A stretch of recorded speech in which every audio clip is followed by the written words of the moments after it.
సరుకు సిక్కితే సిండికేట్ వెళ్ళాల్సిన ఛాలెంజ్ చేస్తుంటాడు కదా, మరి వదిలేమనండి సిండికేట్ని.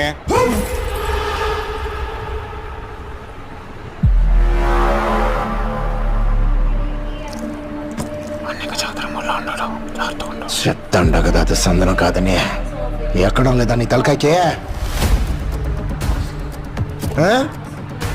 అది సందనం అయితే ఎంత తీరుబాటుగా కూర్చుంటాను నేను.